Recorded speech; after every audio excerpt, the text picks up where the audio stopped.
বিড়ালের পায়খানা থেকে তৈরি হয় বিশ্বের সবচেয়ে দামি কফি, যেটার নাম তারা দিয়েছে কপি লুওয়াক। এবং আরও আশ্চর্য হবেন, 1 কেজির দাম এটার কয়েক লাখ টাকা।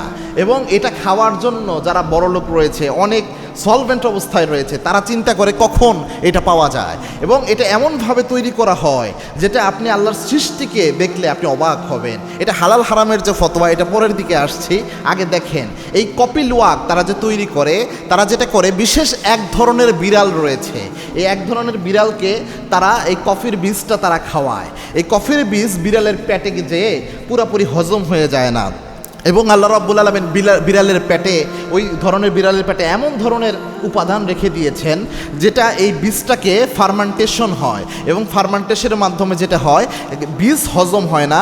আর ওই বিড়ালের পেটের ভিতরে, পাকস্থলীর ভিতরে যে এনজাইম রয়েছে, এই এনজাইম কফির বীজের প্রোটিন এবং তিতা ভাবকে, এই পুরা যৌগটাকে ভেঙে দেয়। যার কারণে এই কফিটা যখন বিড়ালের মুখ দিয়ে ঢুকে এই পেটের মধ্যে ফার্মেন্টেশন হয়ে বের হয়ে আসে, তখন এই কফির তিতা ভাব, মারাত্মক তিতা ভাবটা অনেকটাই কমে যায়, যেটা অন্য কোনো মেশিনারিজ পদ্ধতিতে এটা করা সম্ভব হয় না। ওই স্পেশাল বিড়ালের মধ্যে আল্লাহ রাব্বুল আলামিন ঢুকিয়ে দিয়েছেন।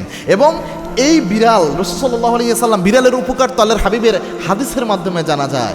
এবং বিড়ালের মাধ্যমে যে উপকার হয়, এটা রাসূল কয়েকটা বর্ণনায় জানিয়েছেন, ইঙ্গিত দিয়েছেন। আর আজকে বিজ্ঞানও প্রমাণ করেছে, বিড়াল যে বাসায় থাকে ওই বাসায় কিন্তু একটা পজিটিভ এনার্জি ছড়ায়। এই জন্য 1450 বছর আগে আল্লাহর হাবিব অন্য প্রাণীদের ব্যাপারে যা বলেছেন, বিড়ালের ব্যাপারে অন্য রকম কথা বলেছেন। এবং বিড়ালকে আল্লাহর হাবিব পছন্দ করতেন। এবং হাদিসে এমনও পাওয়া যায়, আল্লাহর হাবিব সাল্লাল্লাহু আলাইহি ওয়াসাল্লাম যেই পাত্র থেকে পানি গ্রহণ করেছেন, ওই পাত্রের মধ্যে বিড়াল মুখ লাগিয়েছে।